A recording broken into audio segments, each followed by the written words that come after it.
program.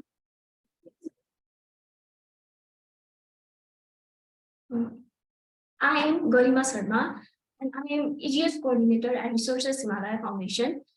And PYCF, which stands for Prahlad Yonjan Conservation Forum, is a monthly program organized by Environmental Graduates in Himalaya and Resources Himalaya Foundation. It is a monthly, basically PYCF is a monthly program which provides platform to young researchers so that they can interact with our experts and learn from them. So joining today, we have our guest speaker, Dr. Narayan Babu Dhital. So let's start with a short introduction of our guest speaker.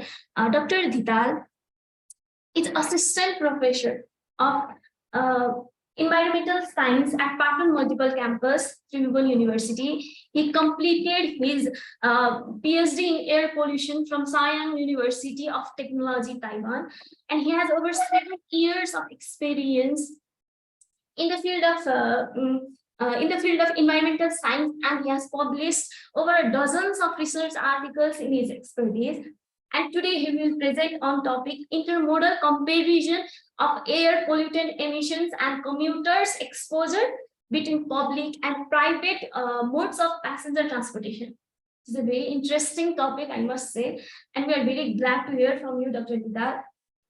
So after presentation session, we'll move towards our discussion session, which will be 15 minutes long. And in discussion session, if you have any queries or questions, you are free to ask.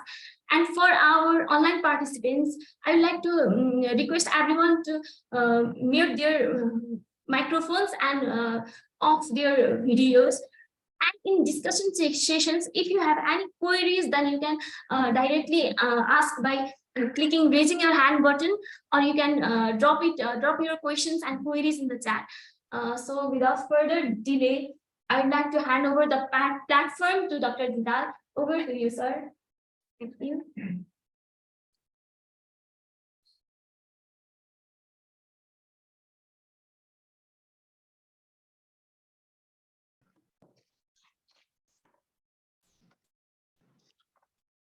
Presentation.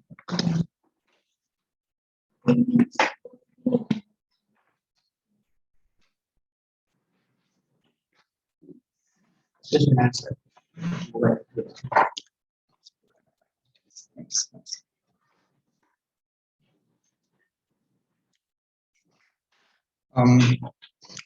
Thank you very much. Is my slide visible in the online platform? Yes. Okay. Yes, sir. So thank you, Garima, and thank you, everyone. Namaste. My name is Narayan Babu Dhital. And first of all, I'd like to thank Resources Himalaya Foundation for giving me this opportunity to share my research in this platform, in this forum. And today, in today's presentation, we shall be looking at a few case studies related to the comparison of real-world tailpipe emissions of different transport modes, passenger transport modes. And the next issue we shall discuss is we shall discuss today is the comparison of commuters' exposure to certain types of traffic emissions in different transportation modes.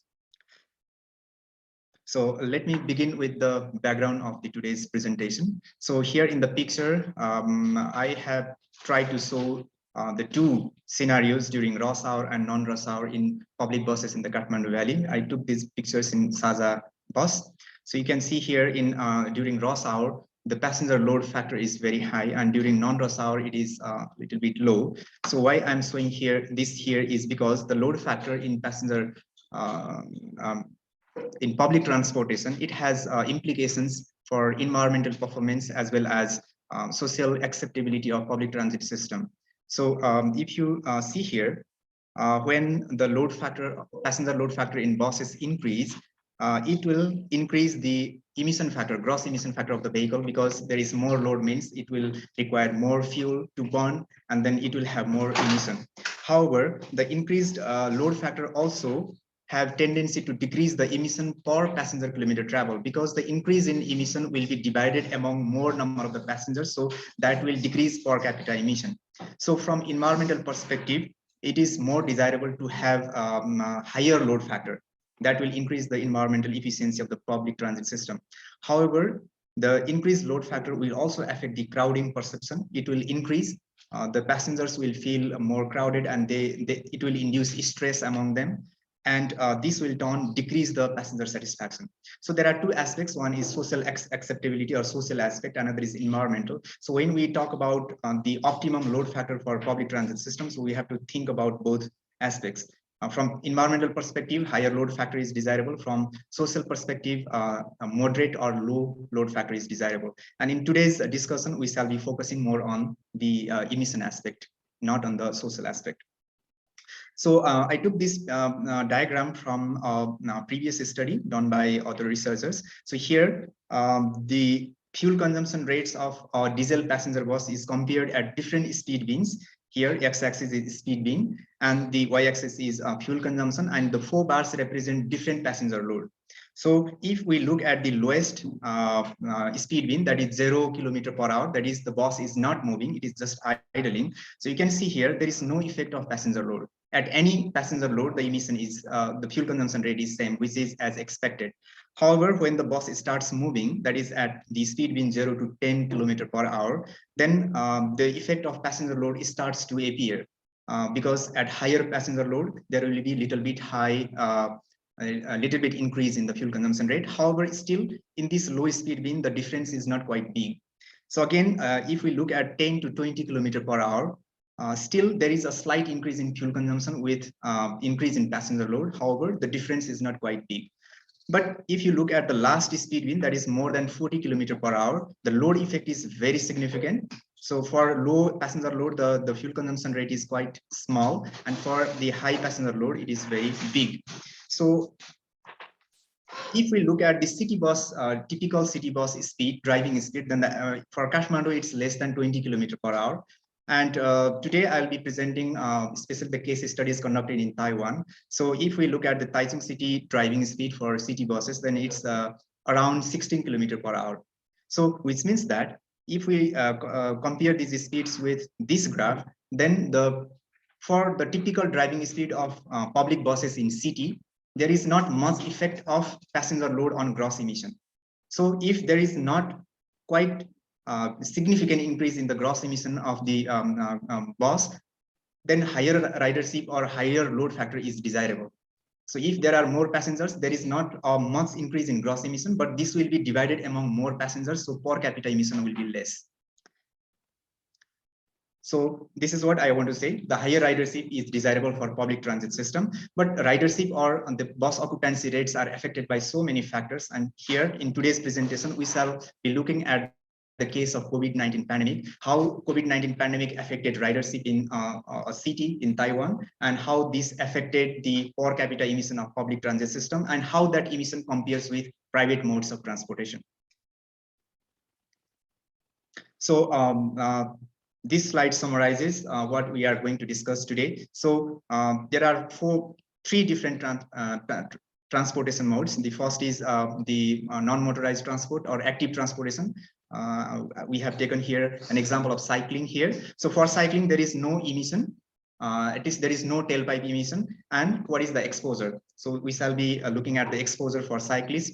And the second is private modes of transportation. So we have motorcycle and passenger car for this. And what is the per capita emission, average per capita emission for those transportation modes? And what is the exposure for the commuters who use those transport modes? And the third is public transit system, that is public bus, diesel public bus.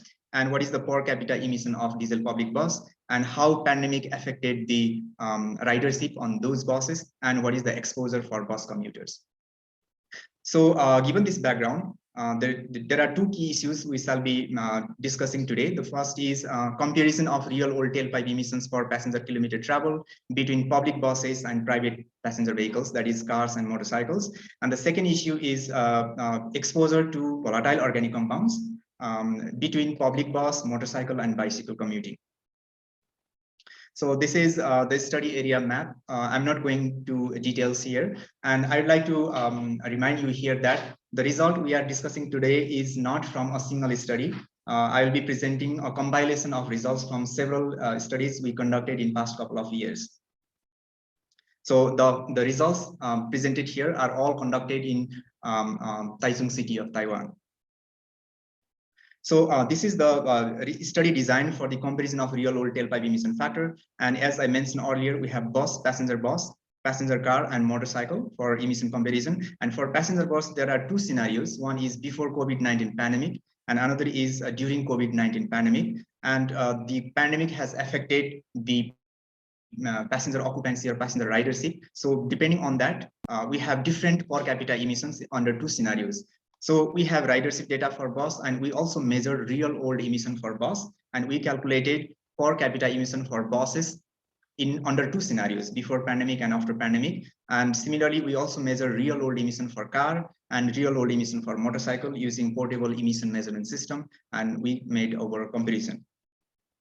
So here is this instrument show how the real world emission is measured for bus and car. So this is the onboard emission measurement system, which typically includes 5 components. Those 5 components are the gas analyzer, and then exhaust flow measurement device, and auxiliary sensors like exhaust temperature, ambient temperature, pressure, and humidity. Likewise, we need second by second location and speed data for the vehicle. So we need GPS, and we also need independent power supply system. And the data needs to be pre-processed, like frequency averaging, and then we also need to time align the data. So I'm not going into details here. If you are interested, maybe we can discuss those details in the discussion session. So this is the typical emission measurement system for motorcycle which we used here. So I just wanted to share with you that it's very challenging for measuring emission, real world emission for motorcycle because of small size of motorcycle and limited space. And so this is all about the measurement. Now we need ridership data. For ridership, we selected 4 public bus routes, and those routes were segmented using the bus stations. So each route was segmented into different segments using the stations. And for each station, we have boarding number of the passengers who board and the alighting number of the passengers. So we obtained this information or the ridership data for 20 months period. From September 2019 to September 2021, and this was possible for us because most of the passengers in Taichung City, they use smart card for while boarding and alighting from the bus. So we obtained this data from the public bus companies. So now we have emission data and we have ridership data. So using these 2 data sets, we can calculate emission per passenger kilometer travel or per capita emission, and we can also calculate the bus occupancy rates. So now let's go to the VOC exposure measurement method. So as I mentioned earlier, we have 3 modes for comparison of exposure. First is cycling, second is motorcycle, and third is bus. So we have compared the exposure of VOC for 3 types of commuters. So this is a typical setup for sample collection. So in the backpack, the commuter carried a canister, stainless steel canister, which is evacuated and pre-cleaned for sample collection. And the sample here was collected inside the canister during commuting. And then later the sample is taken to the laboratory to analyze it for 65 component VOCs using a system of gas chromatography and mass spectrometry. So out of 65 compounds in our study, we detected only 22. So this is the list of 22 detected compounds. And in the later slides, I will denote all these compounds together as summation VOC. So now let us move to the results. So this figure shows the comparison of number of bus trips made on the 4 routes on monthly basis over a period of 25 months. So I have segmented these data into 2 segments. One is pre-pandemic and another is during pandemic. So the one thing to look here is that before pandemic or during pandemic, there is not a significant change in bus frequency, which means that irrespective of the pandemic scenario, the Taiwan bus companies, they did not modify the bus frequency. The buses run as usual. However, if we look at the bus occupancy rate, now there is a significant impact of pandemic on bus occupancy rate. So here is the pre-pandemic period from September 19 to January 20, and the post-pandemic during pandemic period. So if you look here, let us take an example of route number 131, which is represented by red dots here. The average passenger occupancy rate is around 25%. And during the first wave of the pandemic, it dropped to around 10%. And after that, the pandemic came in a partial control in Taiwan. Then the passenger ridership started increasing. But again, in May to June 2021, there was a second wave of pandemic, and the bus occupancy rate dropped below 5% during that period. So there was a massive effect of pandemic on passenger occupancy, public bus occupancy in Taichung City. So this is the comparison of ridership and mean occupancy before and during the pandemic. And as we can see here, there are two main points to note here. One is there is a notable impact of pandemic on both passenger ridership and mean occupancy rate. And another is, let us look at route number 131, for example, here. So before the pandemic, the occupancy rate is 25%, which means that even before the pandemic, when there was no COVID-19, even during that period, the occupancy rate of public bus was very low. That is just 25%, means 75% of the bus capacity is just wasted. So now let us move to the emission comparison. So here this table shows the emission for the whole motorcycle fleet of Taiwan for the year 2021. This is not the measurement for single motorcycle. So I don't want to go into detail how this was calculated. I just want to focus here. These are the final fleet average emission factors for carbon monoxide, total hydrocarbon, nitric oxide, carbon dioxide, and fuel consumption. And here is the comparison of emission factors, distance-specific emission factors between three modes of transportation, that is bus, car, and motorcycle. So if we look here for CO, for example, the bus emission factor is 1.6, and the motorcycle emission factor is 3, more than 3, which means that even despite the very small size of motorcycle engine than bus engine, the motorcycle emits significantly high amount of carbon monoxide if we look at the gross emission. And the case is similar for total hydrocarbon as well. For bus, it is 41. For car, it's 57. However, for motorcycle, it's 876. That means the motorcycle has very high gross emission of total hydrocarbon. But for nitric oxide, the case is different. The bus has highest emission factor, that is 13 gram per kilometer.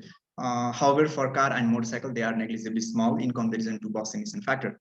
For carbon dioxide, it follows the trend of engine size. The biggest engine, the bus has the biggest engine, so it has the highest CO2 emission factor, that is 591, and the intermediate emission factor for car and the lowest emission factor for the motorcycle. And the fuel consumption rate follows the same trend as CO2.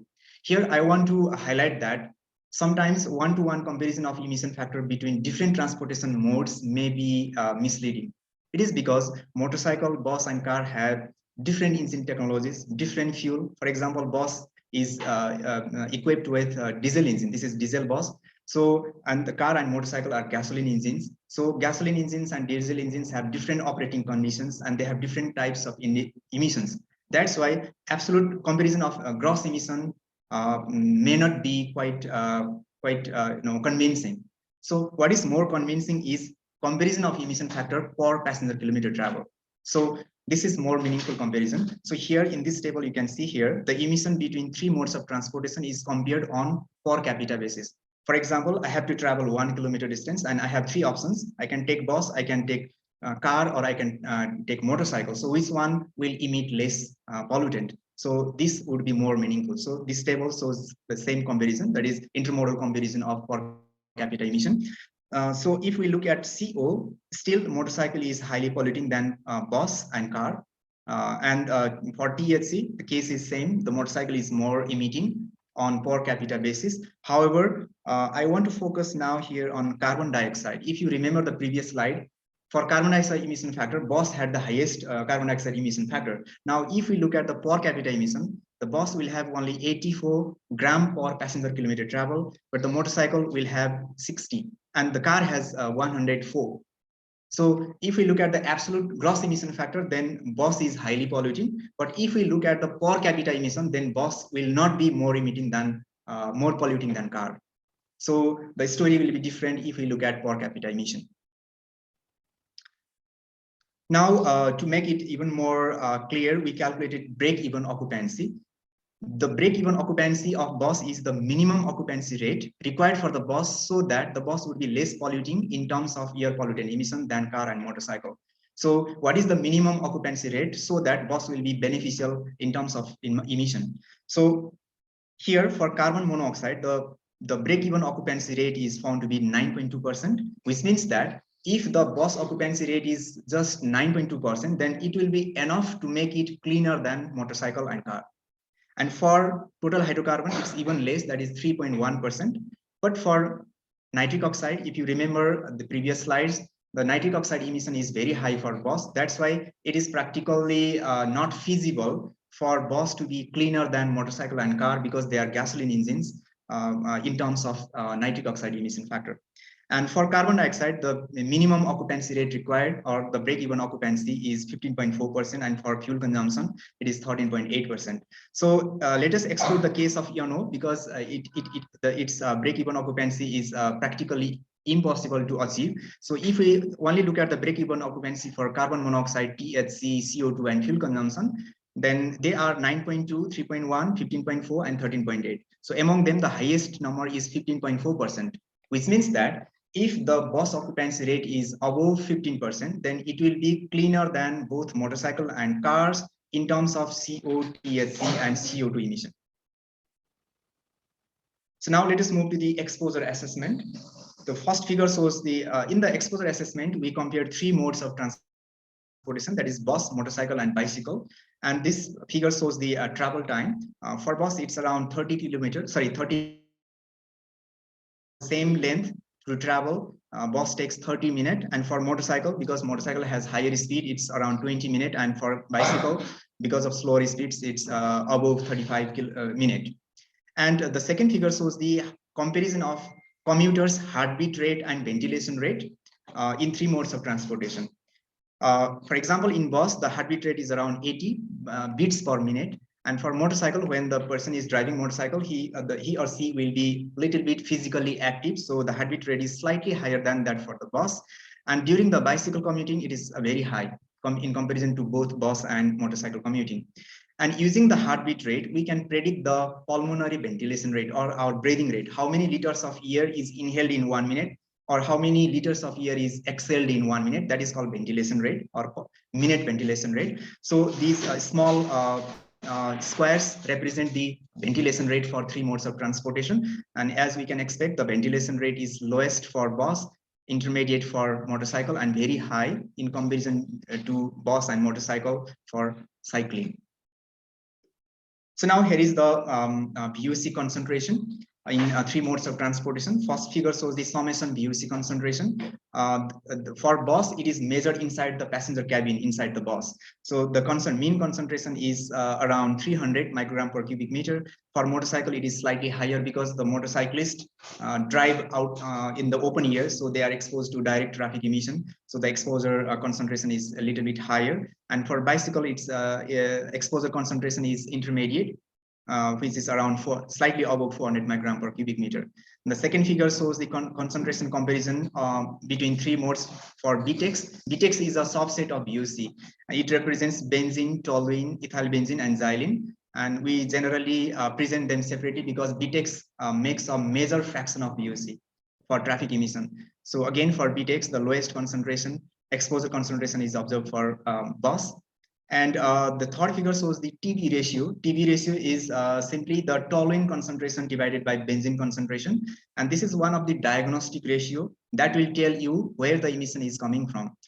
For example, if the TB ratio is less than 4.3, then the previous studies have shown that this indicates the emission from traffic sources. So in our case, the TB ratios for all three modes are between 1 and 1.5, which means that the VOC inside the bus and while commuting using motorcycle and bicycle, the VOCs are coming especially from the traffic emission sources.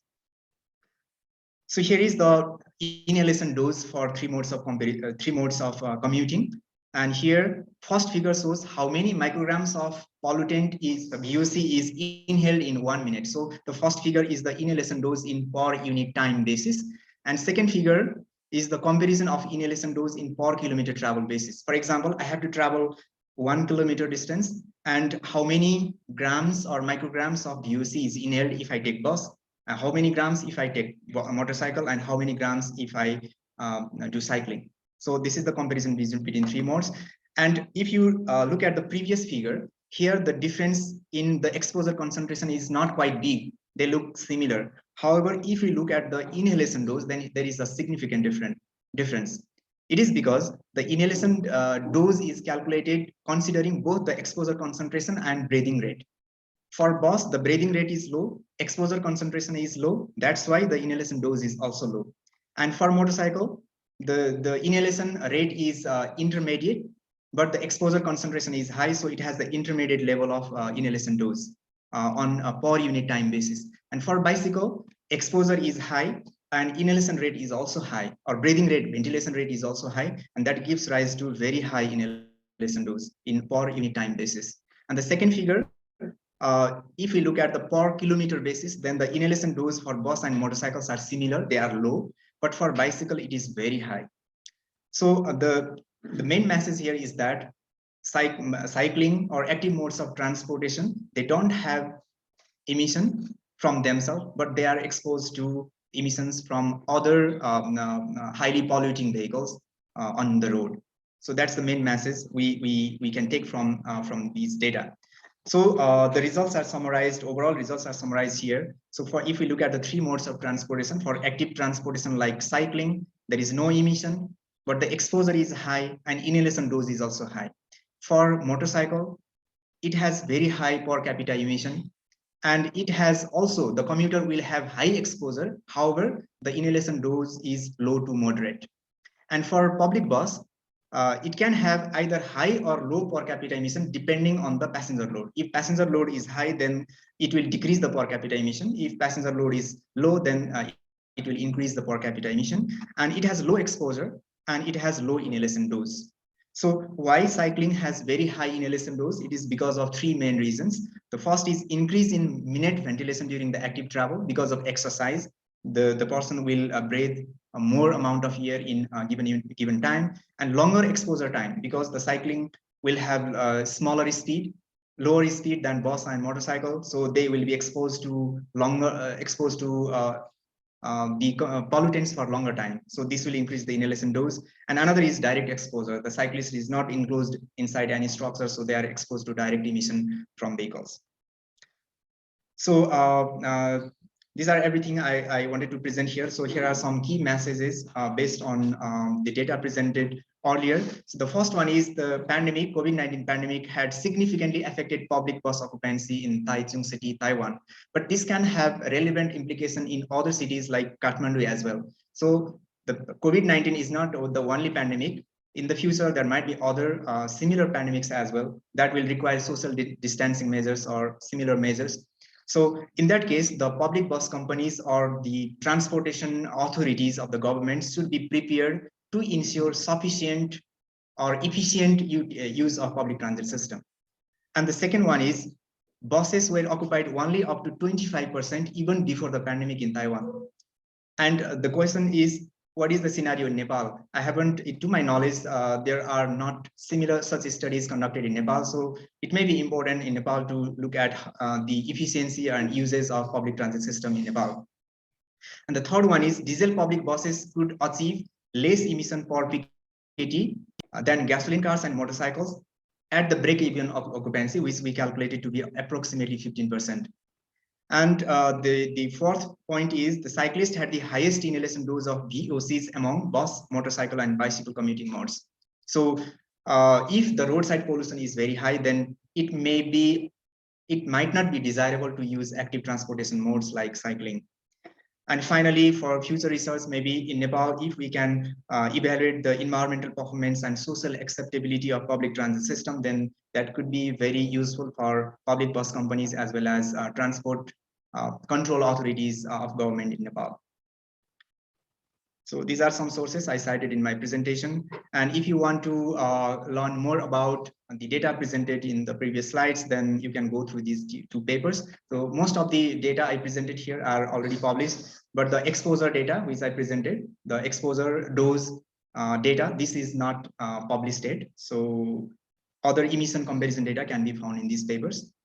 So thank you very much for your attention. This is our research team in Zhejiang University, Taiwan. Thank you. Thank you very much, sir. It was very insightful and very informative on air pollution and how passengers are exposed in different modes of transportation. Now, we'd like to move towards our discussion session. If you have any queries, questions, you're free to ask the our speaker. If you have any queries. So we will be giving priority to our physical participants first, then we move on towards our online participants. So if you have any queries, please feel free to ask.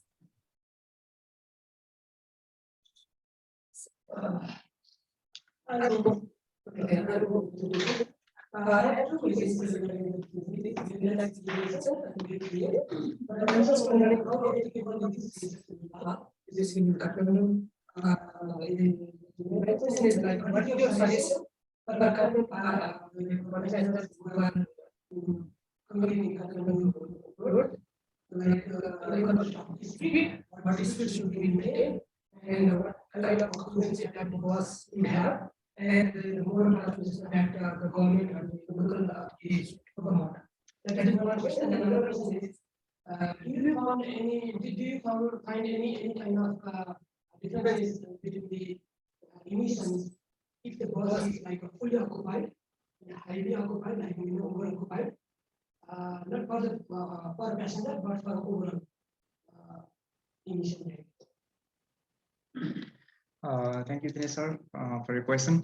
The first question was about how, what's the relevance of this study in Nepal, cities of Nepal, or what implications we can take from these studies for Nepal. So I had presented a slide where I talk about the future research that could be useful in Nepal, that is environmental performance means per capita emission. Here, today's presentation mostly focused on the per capita emission, and which was one aspect of the environmental performance of the public transit system. So if we look at the case of Taiwan, as I said, even for the bus with high occupancy rate, it was only 25%. Means 75% of the bus capacity is not utilized. But in case of Nepal, this might be different. Because if we look at the public bus uses during peak hours in Nepal, they are almost every day they are occupied to, I think, over the capacity of the bus.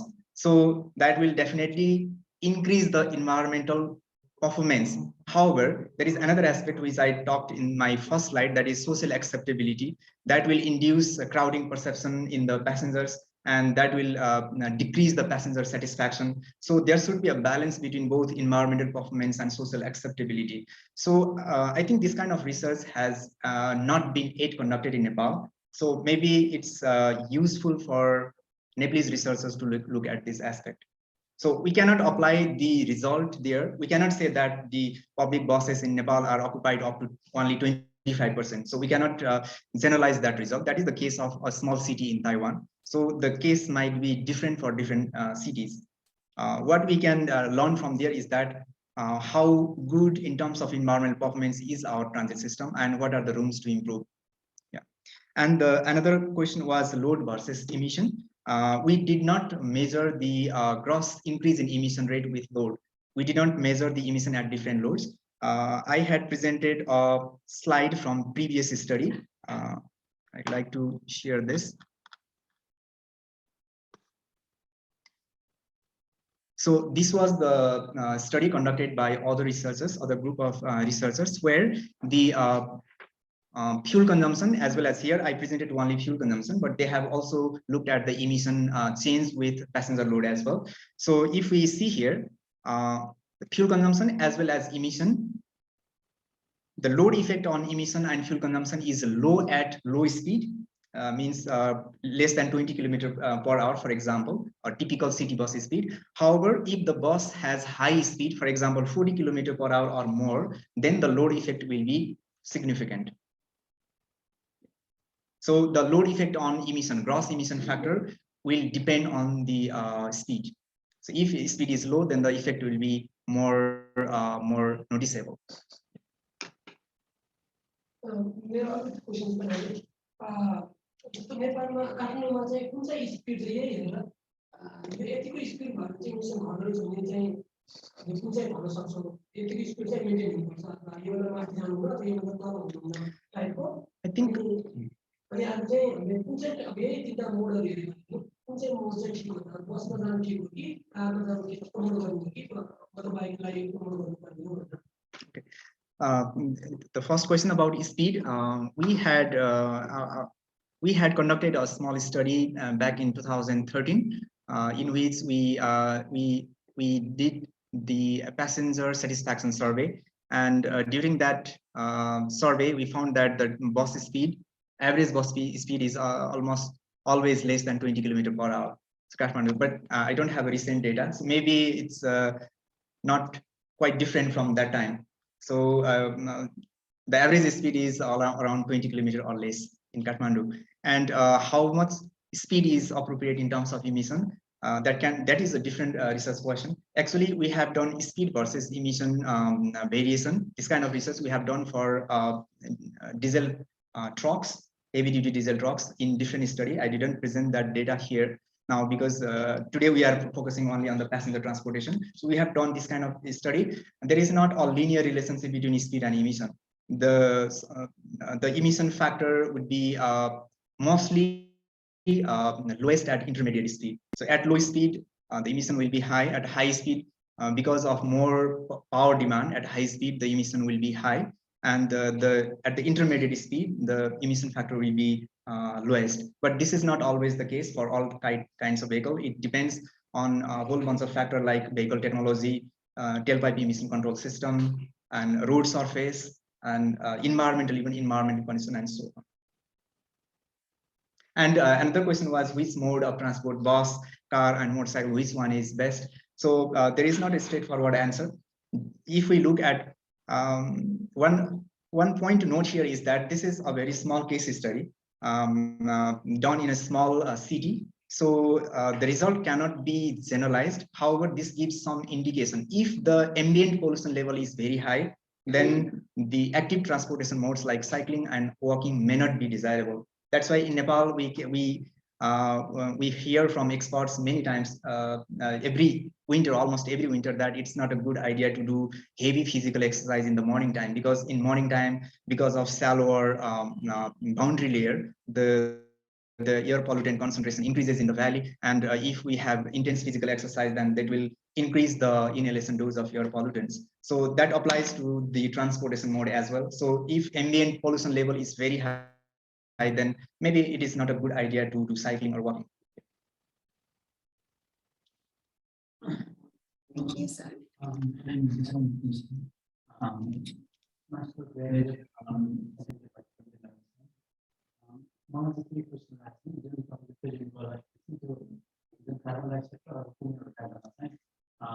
कारको चाहिँ emission चाहिँ बढी छ अरू चाहिँ कम छ भनेर देखाउनु कारको चाहिँ किन होला भनेर एउटा प्रश्न छ त्यो भएको छ भने र अर्को चाहिँ जस्तो पब्लिक भेहिकल र साइक्लिस्टको चाहिँ त्यो जुन exposure raw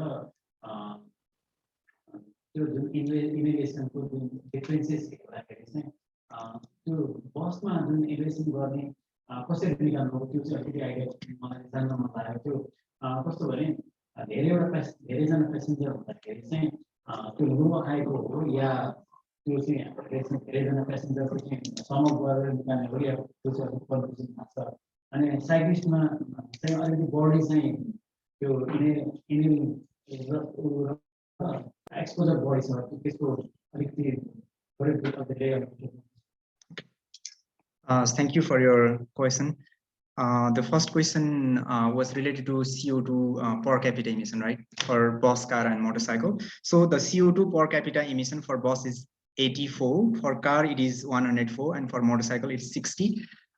Basically, the CO2 emission factor has almost linear relationship with engine size. We usually say CC, right? CC of the engine, that's cubic centimeter, that's the volume of the engine cylinder. So CC means that's the engine size. So bigger the engine size, it will consume more fuel in unit time. So if the engine size is big, and when the fuel burns, the major emission is CO2, because fuel is mostly hydrocarbon. When hydrocarbon burns, it will mostly emit CO2, right? Other pollutants are also emitted, but they are very low in amount, in mass, in comparison to CO2. So the major emission is of course CO2. So CO2 has almost linear relationship with engine size. That's why bus has the biggest engine. So it had if we look at the gross emission of CO2, then the bus had the highest engine size, biggest engine size, and also the CO2 emission factor was very high. For car, the engine size was intermediate, around 1500 cc. And for bus, it's around 5000 cc. And for motorcycle, it is 125 cc. So it has a low CO2 emission. However, if we want to look at per capita emission, then we have to divide the gross emission by passenger number. So for bus, we divided this emission by actual number of the passenger taking the bus ride. So this gives rise to the emission, per capita emission of bus as 84, right? But for car, the number of passenger is very low, right? For car, we assume the passenger number to be 2. So the emission will not be divided among many passengers. So it gives rise to high per capita emission, higher per capita emission than that for bus. And for motorcycle, we assumed single passenger taking the motorcycle ride. So for motorcycle, the gross emission factor and per capita emission factors are same. Okay. And regarding the exposure for bus, to make you clear, this exposure concentration does not, VOC exposure concentration does not depend on the number of passenger. It is not divided among passenger. We just, for example, this is the bus cabin, for example, we measure VOC concentration in the breathing zone of the passenger. We collect the air from this room and we analyzed it in the lab. So we have the VOC concentration inside this room. And later on, we multiplied the concentration by our pulmonary ventilation rate, and that will give the inhalation dose. So it is not divided among the passenger. It doesn't depend on the number of the passenger. It depends on the commuter's breathing rate and the concentration in the air. Yeah, in the inside the bus cabin. Okay, and for cyclist, as you can see here, the canister is placed in the backpack, and then the air is sucked in near the breathing zone of the commuter. So the air, actually the ambient air near the breathing zone will be collected in the canister, and which later on will be analyzed in the lab. So we again have the ambient concentration to which the commuter is exposed, and we also have the breathing rate, and from these two data we can calculate the inhalation dose.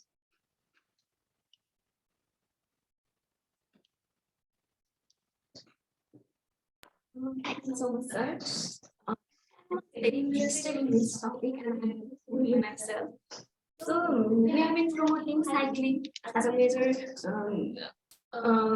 cycling for cutting down emissions, right? And from the data show that cycling there will be passengers will be more exposed, or cyclists will be more exposed. So what exactly is going to do so that we can cut down emissions and people are not exposed to air pollution? As we that later, Dr. Yunga was cyclists himself. So are there some measures so that we can cut down emissions and people will be likely to be more exposed to air pollution? Okay. Thank you very much. I think this is very a nice question. So what we should do for that, we need to look at why this is happening. So there are 3 key reasons, if you remember, why cyclist has very high inhalation dose, why they are exposed to high level of pollution. There are 3 major reasons. One is increase in minute ventilation during active travel, which we cannot do anything. Because when you do cycling, you are doing more physical exercise, so it will increase your minute ventilation that you cannot control, right? So another reason is you have longer exposure time due to lower traveling speed. And you cannot do anything about this as well, because cyclists, you cannot run like a motorcycle. And the third point is direct exposure. Okay, so direct exposure, this is also something you cannot do directly, direct intervention, but you can use personal safety equipment like respirator or maybe some kind of mask. Okay, so if the ambient pollution level is very high, and you cannot control it in a day, right? So it takes a long time for ambient pollution level to bring down to the acceptable level. So during that period, maybe we can suggest active transport mode users to use proper masks. Okay, and another long-term plan should be definitely to improve the urban air quality by promoting public transit system, for example, and by taking other measures to control the overall urban air quality.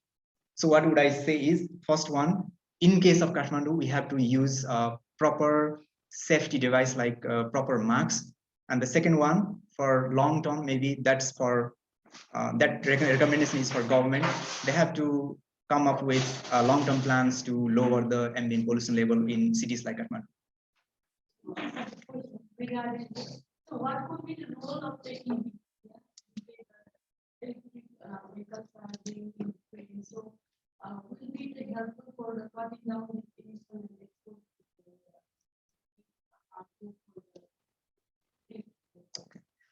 Thank you. The short answer is, of course, yes, because EV will definitely decrease the emission, because in Nepal, most of our electricity comes from hydropower that doesn't have operating emission. So that will definitely decrease. But the question is, by what extent? If you can replace the whole public bus fleet by electric vehicle, then that will have significant impact on ambient air quality. That will have a noticeable impact. However, if there are only a few numbers of bus companies are using public vehicles, and only few number of passengers, private car users are shifting to EVs, then that might not have significant impact in terms of overall ambient air quality. So again, here I think the role of government is important. They should have plans to shift from at least for public transportation.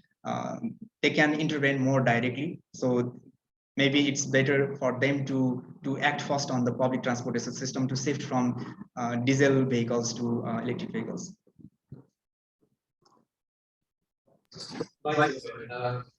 Did you consider two more factors like the condition of vehicle? Because the condition of vehicle is also very important. If they are not well maintained, obviously they produce more, they need more to put. Secondly, what about the stops? Because the buses, they stop frequently. Even in Taiwan or Japan, they have many stops. So every time you are bringing the speed into gear, and when you have to lift, when you have to make it move, they use the gear 1. That means the emission will be higher, the energy consumption is higher. So have you also considered these kinds of details? Thank you, sir.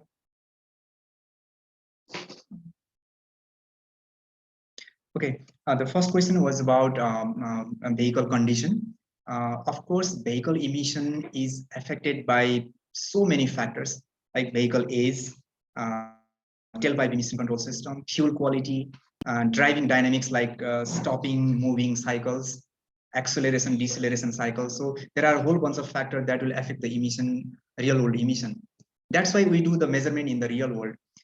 If we look at the similar kind of studies done in the past, more than a decade ago, mostly the vehicle emissions used to be measured in the laboratory. They have a simulation system and they drive the vehicle on the dynamometer. That dynamometer simulates the driving and using a predetermined driving cycle, and they used to measure the emission. We still use that method, but we also use the real driving emission test, which is because real driving condition is so variable that it's almost always not possible to replicate in the lab. So the one of the reason we use real world driving is to represent the real driving scenario, like how many stops and how many acceleration deceleration cycles. So when we actually drive the bus on the actual route, then it will represent the real world emission scenario. So I think this is the answer for second question about bus stops. And for motorcycle, in the real world, of course, they do not stop at every bus stop, but they have to wait at the traffic intersections. So that will again represent the real world scenario. So the emission data we measured represents in some way the real world emission. Maybe its replicability may not be quite high, but it still represents the real world scenario. And regarding the first question for vehicle condition, I would say that for motorcycle, we use the fleet average emission for the whole motorcycle fleet in Taiwan. So for that,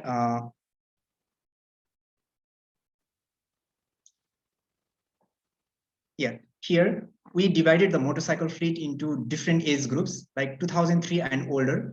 And these motorcycles make 13.5% share in Taiwan. And for 2004 to 6, it makes 9.1% share. 2007 to 20 model, it makes the largest share, that is 71%. And 2021 and newer, it makes 5.5%. For this blue one, that is 2021 and newer vehicles, motorcycle, we measure the emission by ourselves. And for older model vehicles, we obtain the these emission factors from the literature. And since we have the share of each age group motorcycle, we can calculate the weighted average emission factor. So here, these highlighted values are weighted average emission factor for the whole motorcycle fleet of Taiwan. So I would say that for motorcycle emission factor, it is more representative because we are considering all age groups, at least age groups. But we cannot say that we represented every other aspect that would affect the motorcycle emission. Like even in the same age group, for example, 2003 and older motorcycle, we are using a single value of CO emission factor. But here, these 13.5% of motorcycles, they might have high variability of emission factors. So this is not possible to represent accurately in the study. And for bus, we have more limitation. For bus, it is practically not quite easy to get the bus from the bus companies and install our equipment and measure the emissions. So we selected only one bus, but we did replicate measurements. Like we drove the bus during rush hour, during non-rush hour, and we have replicates for each condition. So we use single bus that would represent more number of the buses in the public bus fleet in Taiwan, and we made replicate measurements. And for car also, we did measurement for only one car that represents the more share of Taiwan's fleet, and then we did replicate measurements. So I would say for motorcycle, it is more close to the real world fleet average emission, but for bus and motorcycle, there might be limitation because our sample size is small. Thank you. So if you have queries, you can ask. Actually, there are no queries physically.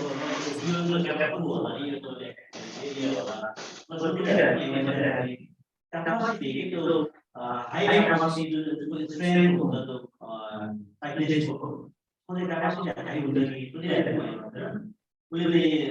inhale actual learning to capacity active smoker raw passive smoker जस्तो strength हुने हुनाले उसको health consequences चाहिँ कम होला कि उसले active भएको कारणले गर्दा त्यो प्यासिभ बसिरहेको मान्छेले थोरै मिडियम पनि उसको चाहिँ बडी उसको क्यापासिटी अलिक कम अलि प्यासिभ भएको कारणले गर्दा उसको हेल्थ कन्सिक्वेन्सेस चाहिँ हाई पो हुन्छ कि तपाईँ बियो द क्यापासिटी अहिलेको एरिया हो सही एरिया हो सोचिरहेको मान्छे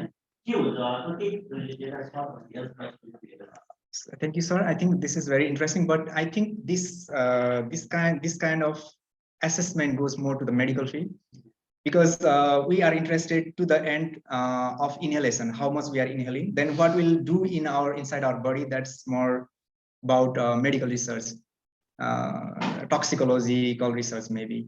So yeah, we can say we generally, as a layman, I would say that maybe being physically active is good for health, but I'm not sure how it will effect.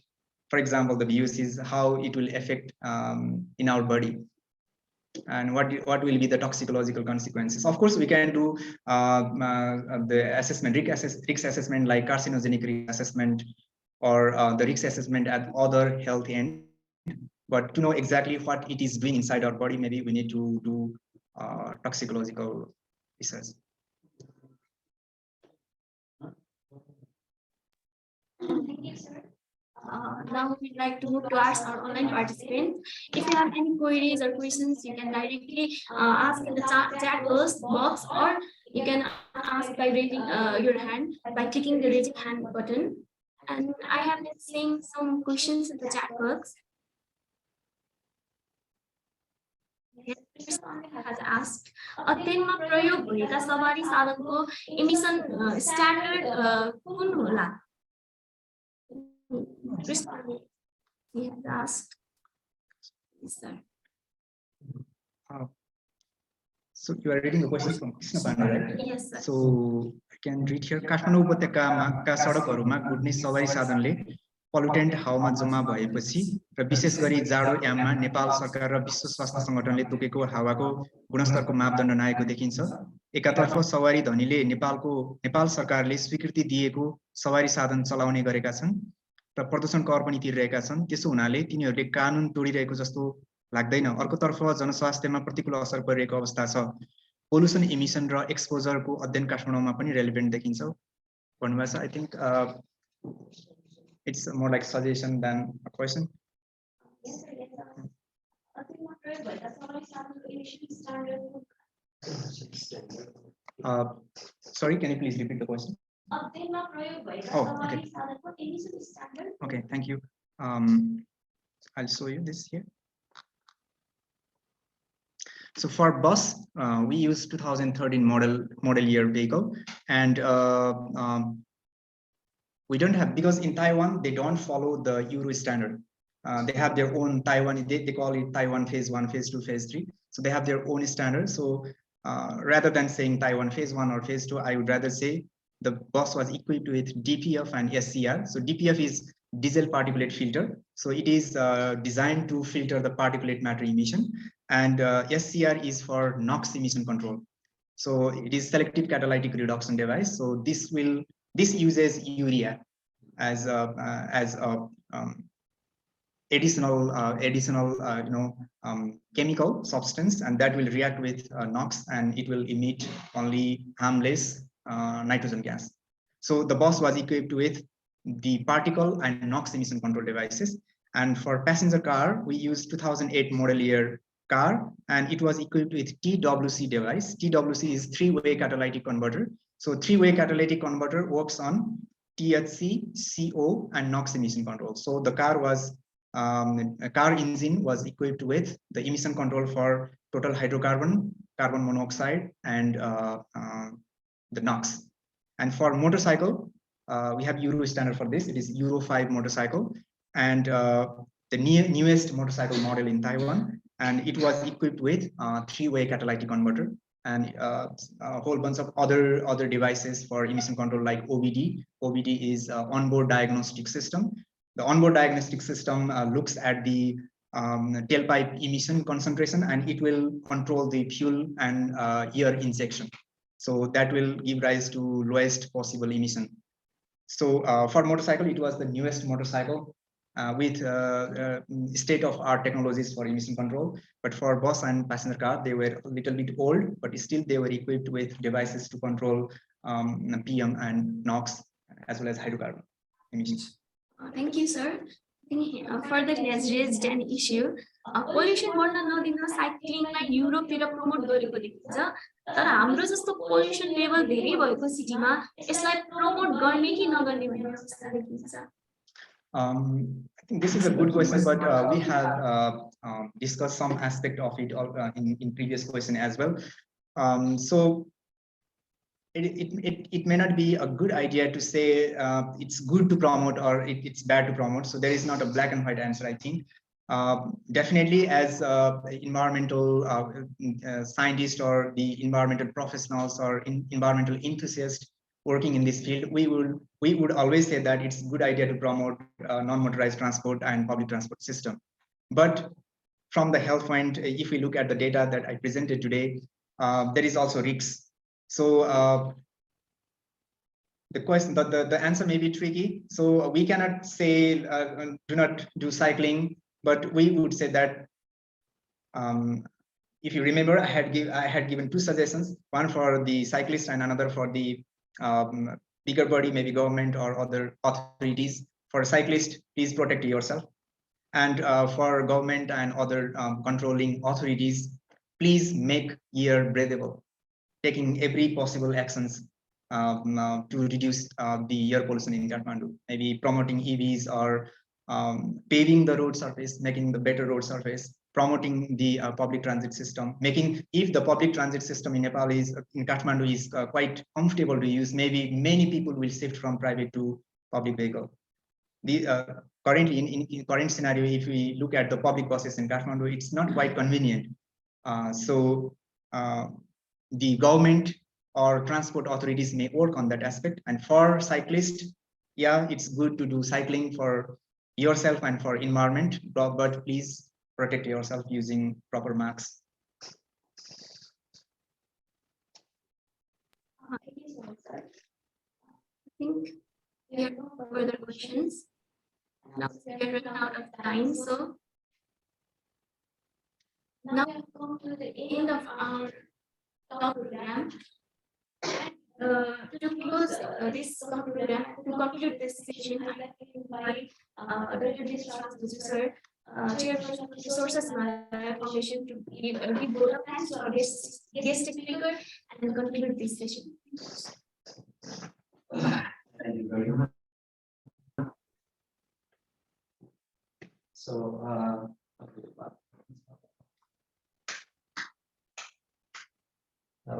we had really not only interesting but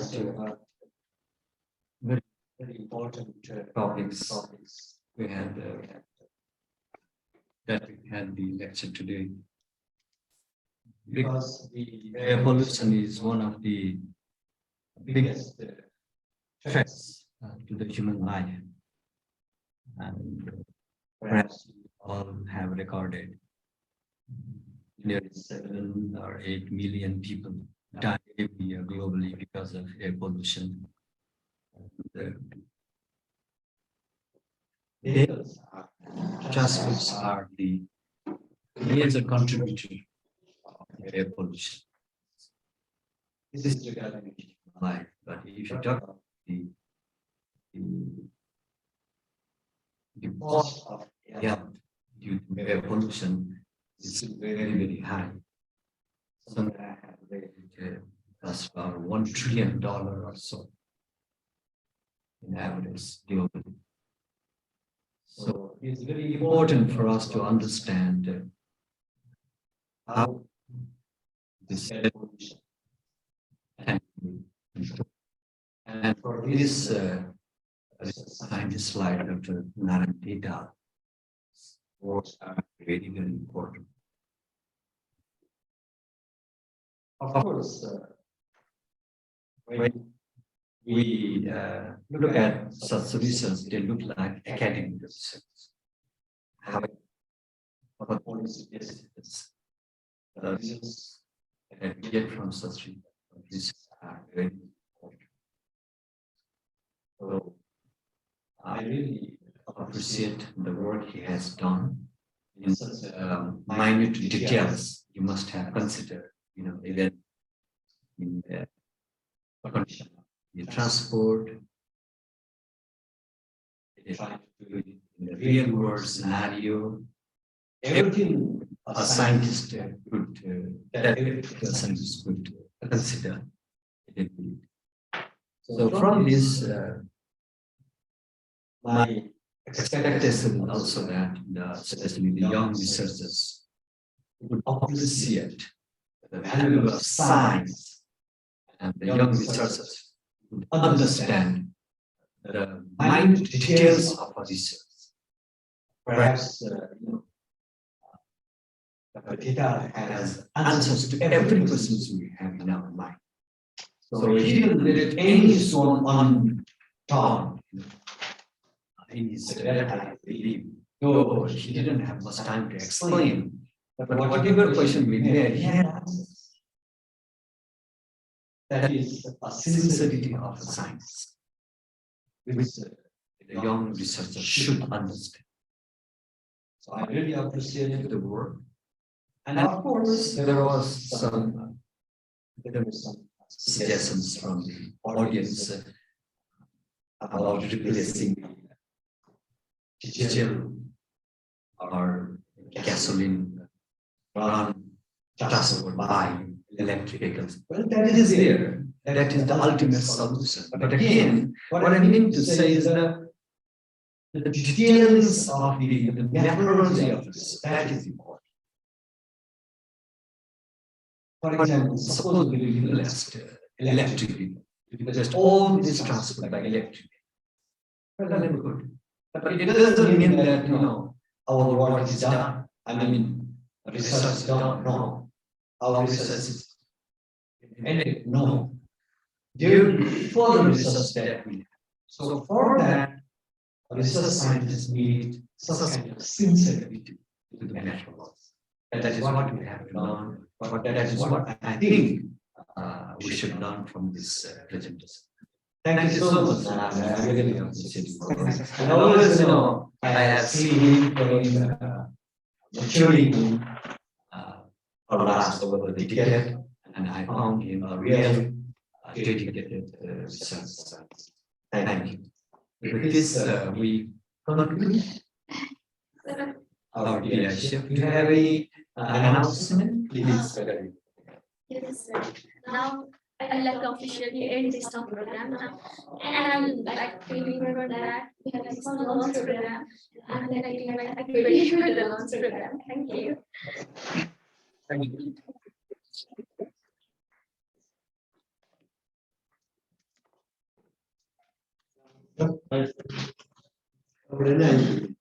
I don't know.